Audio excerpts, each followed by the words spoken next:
ជាសិស្សថ្នាក់ទី9អាននៅសាលាវិទ្យាល័យកញ្ញាគឺគូនេះគឺគូរក្សា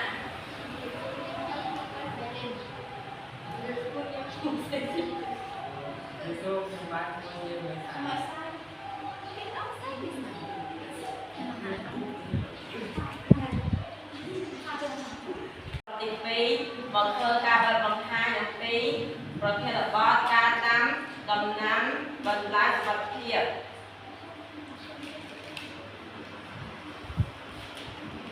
មាតិកា1ការជ្រើសរើសប្រធានបទ2ការបង្កើតក្រុមស្រាវជ្រាវ3បង្កើតសំណួរស្រាវជ្រាវ4រកអ្នកជួយសម្រាប់សម្រួល5សកម្មភាពស្រាវជ្រាវ6របបកំភើញ7កិច្ចការបន្ត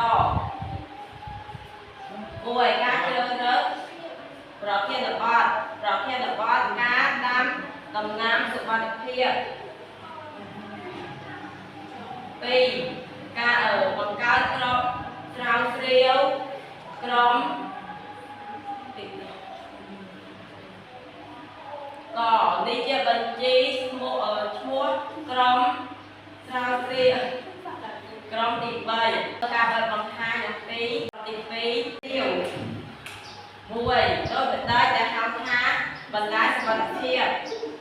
2តើការដាំបន្លែសុខភាពមានប្រយោជន៍អ្វីខ្លះដល់យើង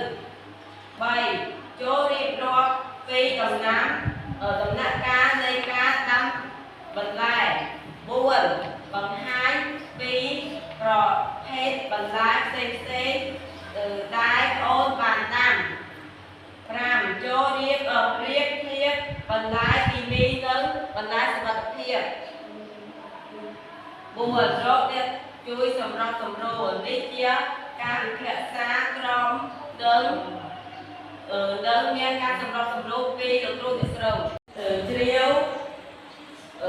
នេះជាសកម្មភាពស្រាវជ្រាវហើយចោះទៅដល់ទីកន្លែងដាំបន្លែដោយផ្ទាល់នៅសាលារៀន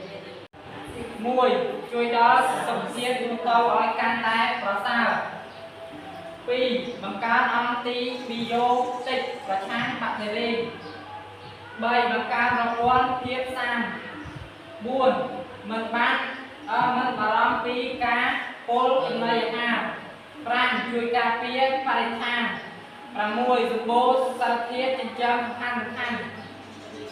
បង្កើតប្រាក់ចំណូលគ្រួសារ3ចូលរៀបរាប់ពីដំណាក់កាលនៃការដាំដំណើរនេះជារូបភាពនេះជាសកម្មភាពរបស់សិស្សានុសិស្សរៀបចំដាំដំណាំសុខភាពបន្លែសុខភាពគឺជាការដាំដោះជាលក្ខណៈរុំរាយធំទៅតាមទំហំដីរបស់ពួកគាត់ប៉ុន្តែការដាំដោះនេះក៏មានប្រើប្រាស់ថ្នាំគីមីដើម្បីសម្លាប់សត្វល្អិតផ្សេងតែធ្វើឡើងតាមលក្ខណៈបច្ចេកទេសត្រឹមត្រូវបន្លែគីមីប្រើប្រាស់ជីគីមីក្នុងប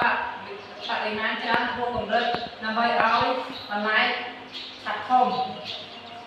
បន្លែសុខភាពបន្លែតាមស្តង់ដារប្រើប្រាស់ជីធម្មជាតិជីកំប៉ុស្តជាចម្បងនិងប្រើជីគីមីក្នុងកម្រិតកំណត់បច្ចេកទេស